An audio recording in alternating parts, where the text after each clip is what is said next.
Well, good morning, everybody. It's great to be with you today. And what I think I'll do, if you don't mind, is it's great to see so many familiar faces in the room, and it is a pleasure. I'd like to start by thanking the Institute for Defense and Government Advancement for putting this summit together. Now, what I'd like to do, I think, is I'm going to give some prepared remarks, which I think are going to be filmed, and then we'll shut that off, and maybe I can do some questions and answers, or you can ask questions and I can make up some answers. We'll do that if you're amenable. So I guess I'd like to start by just saying gatherings like this really do help ensure that we understand and stay focused on our unique nature and the needs of our shared border with Canada. It's hard to overstate the value of the U.S.-Canadian relationship to both our countries. Bilateral trade exceeds $500 billion a year in goods and services, and that creates and sustains millions of jobs in both our countries. And I think the interdependence of our relationship is very, very clear. At our shared border, many of you know, nearly $1 million in goods and services cross every minute, as do 300,000 people every day for business and recreation. Now, the Beyond the Border Action Plan states it plainly, and I quote, "The United States and Canada are staunch allies, vital economic partners, and steadfast friends. We share responsibility for the safety, security, and resilience of the United States and Canada," end quote. Now the 9th Coast Guard District conducts operations from Messina, New York to Lake of the Woods, Minnesota, and that encompasses the entirety of the Great Lakes, at least the U.S. side, and the 1,500-mile international maritime border within. That reality, as the doctor said, provides us kind of a unique vantage point and a wide array of connections and complexities to manifest themselves every day. And from that vantage point is what I speak to you today. As many of you know, the Great Lakes are truly an interconnected and interdependent maritime system. And they're shared internal waters of two sovereign nations, which is a rather unique characteristic. And that makes this one of the most unique bodies of water in the world. There's little that happens on the waters of the Great Lakes that isn't of binational importance. As we often say in the Coast Guard, our Coast Guard operations are on the Great Lakes are truly watermarked by Canada. There's little doubt about the shared nature of the Great Lakes or our border with Canada. And I think our governments have made it clear in the strategic intent. And I think our success will depend on how we translate that shared responsibility into a vehicle for shared prosperity.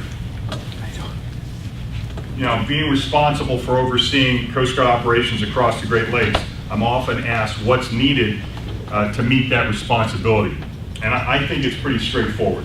The seamless enterprise envisioned by our governments, accessed by the world, and required for the safety, security, and stewardship of our shared waters will require systems and governance structures that assure the following: shared awareness, seamless operations, and synchronized priorities.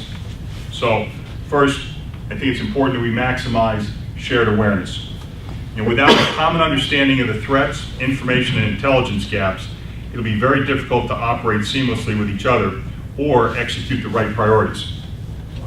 We've made substantial progress in the recent years on a variety of fronts. The Joint Initial Verification Program, the JIVIT, established between the Coast Guard and Transport Canada in Montreal has been a tremendous success. It enables joint Coast Guard and Transport Canada inspection teams to visit selected foreign flag vessels at the entrance of the St. Lawrence Seaway and the Great Lakes system. At its core, the program recognizes the Great Lakes for the system it is. Once a commercial vessel enters the Great Lakes, it has equal opportunity access to both countries. It's neat to be able to have one of the architects of that program here in the room, my good friend, Captain Randy Helen, United States Coast Guard, retired. Great job, Randy, well done. The success of this joint verification program has been embraced by our Regulatory Cooperation Council, created in February 2011 by President Obama and Prime Minister Harper. You can get no stronger support in our two nations than the two heads of government. The group's been working to find ways to expand the program to address issues not only related to security, but also the safety of the vessels entering the St. Lawrence Seaway. Canada's Maritime Security Operations Center, MSOC, that initiative also holds great promise to help improve our shared awareness. The Great Lakes MSOC is located in Niagara, Ontario. We have a U.S. Coast Guard liaison currently assigned to the Great Lakes MSOC, and we were thrilled to be alongside our Canadian partners as they broke ground on that brand new facility last fall. I hope that we're able to help continue to support the MSOC to truly become the binational clearinghouse for generating and disseminating vital maritime domain awareness information. Leveraging initiatives such as the GIVIT and the MSOC will help us build cross-border common operating and intelligence pictures that are so necessary for our success. Secondly, along with that shared awareness, we must ensure the authorities and capabilities allow us to conduct seamless operations. The tyranny of time and distance, particularly in the maritime domain of the Great Lakes, truly demands agile and coordinated responses. The 1999 trilateral search and rescue agreement between the United States, the United Kingdom, and Canada is a terrific example of what's possible with partnership and trust.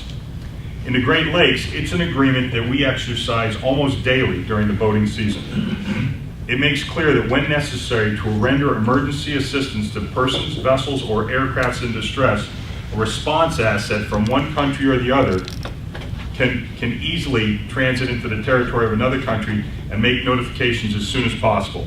We can act first to save lives. Similarly, our ice-breaking mission in the Great Lakes, which is, I can attest to, going on right now, a little further north than the Detroit-Windsor corridor, demands that constant and close cooperation with our Canadian partners so that we can make risk-based operational decisions on waterway impacts. We cannot afford to have silos of excellence between maritime safety, security, and stewardship missions. The maritime domain is unpredictable and multifaceted. Rarely does an incident fit neatly within a single lane of responsibility. Maritime risks care little about bureaucratic stovepipes or limitations.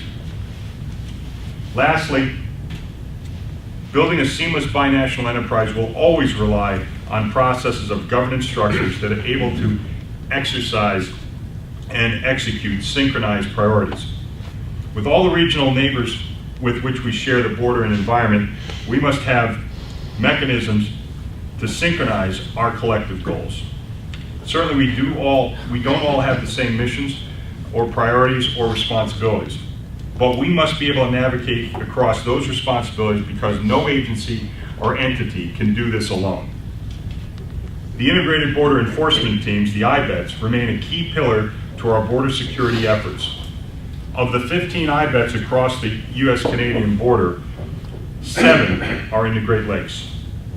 Additionally, I'm extremely proud of the work that we've done with our DHS partners to mature and sustain our Great Lakes Coordinating Council. It's a vibrant and productive forum that helps unify the efforts of our Coast Guard sector commanders, Border Patrol sector chiefs, Office of Field Operations Directors, and Homeland Security Investigation Special Agents in charge. We've actually established regional recreational, commercial vessel boarding, and inspection and intelligence working groups that will help identify and help resolve redundancies, gaps, and any conflicts across our DHS enterprise in the Great Lakes. And I'd be remiss if I didn't call out my good friend Randy Gallegos, now retired from the Border Patrol, for his work in helping create this Great Lakes Coordinating Council. Without his leadership and support, I'm not sure we would have ever gotten that done. Thank you, Randy. Thank you. There's truly no shortage of federal, state, local, and academic endeavors with interest in the U.S. and Canada border issues. From economic to environmental, from safety to security, there are commissions, councils, forums, institutes, and other bodies that focus on nearly every aspect of our shared border. From that cacophony of shared interests, it can be difficult to find harmony. So along those lines, I'm excited about the launch next month of the Council of the Great Lakes Region. That's an initiative that's spurred and supported by both our country's ambassadors, and it holds great promise in providing a bridge between sometimes competing interests, and it also will hope to build a network of networks capable of tackling the critical issues that face this region. And I see my good friend Serge from the RCMP here.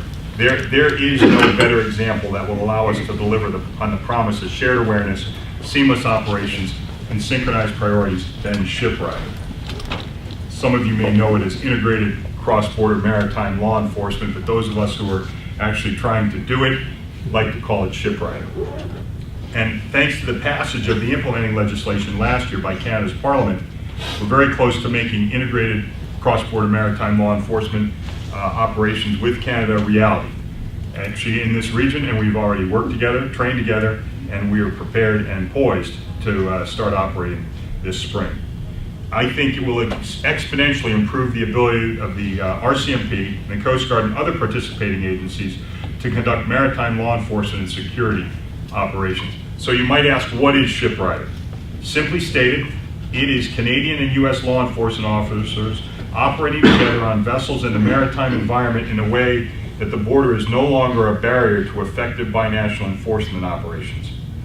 Carrying officers of both countries, these jointly crewed vessels can now operate on either side of the border to detect, deter, and disrupt those who would seek to exploit our shared maritime border for criminal enterprises.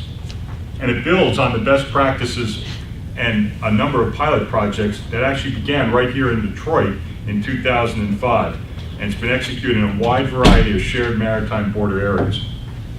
The success of those initial pilot projects resulted in the completion of the framework agreement in 2009, and it was signed by the United States Department of Homeland Security and Canadian Public Safety.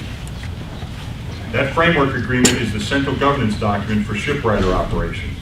It will be reinforced through binational and regional standard operating procedures that I expect will be hopefully finalized this spring. As with, well, I feel like this is standard attention.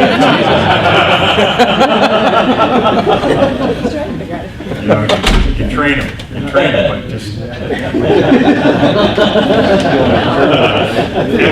As with any joint endeavor, or combined or interagency endeavor, particularly one with international implications, training is critical. And Serge and I were just talking about this before we got started this morning. Our officers must have a solid understanding and awareness of each other's authorities, capabilities, and competence. Every qualified ShipRider, whether U.S. or Canadian, must first complete a 2-week binational course of instruction taught at the Coast Guard's Maritime Law Enforcement Academy in Charleston, South Carolina. It's a superb facility that supports and oversees all the Coast Guard's maritime law enforcement training programs. While there, prospective shipwriters get classroom instruction on shipwriter operations and authorities. They also have the opportunity to actually conduct mock boardings together. The Maritime Law Enforcement Academy hosted 2 courses in 2011 and 3 courses in 2012, training a total of 140 shipwriter officers on both sides of the border and from a variety of partner agencies, including some of our tribal law enforcement partners. So plans are underway for 2 more courses in 2013. This resident training is then reinforced locally, and our trained shipwriters conducted combined training this past fall right here in the Detroit-Windsor corridor in anticipation of operations that we hope to happen this spring. I think it'll be a significant step forward towards translating our shared responsibilities into actual seamless operational authorities and capabilities.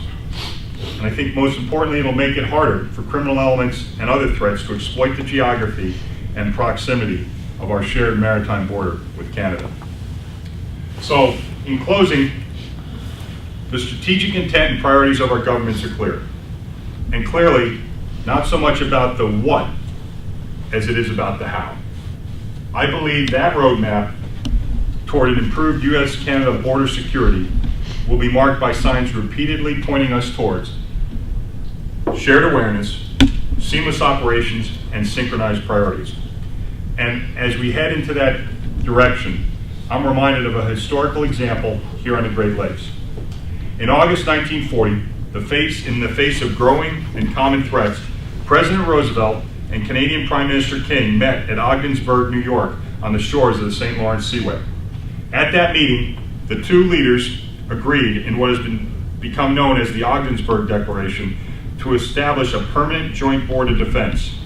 This agreement laid the foundation for what would become an unprecedented period of defense cooperation, including NORAD and many other initiatives which continue today. At its core, the Ogdensburg Declaration was a recognition that neither country could adequately provide for the defense of North America's shore. It required a systematic view of shared responsibilities and seamless capabilities. Of course, it will be up to many of us in this room to make that a reality, to build a truly seamless binational enterprise of safety, security, and stewardship.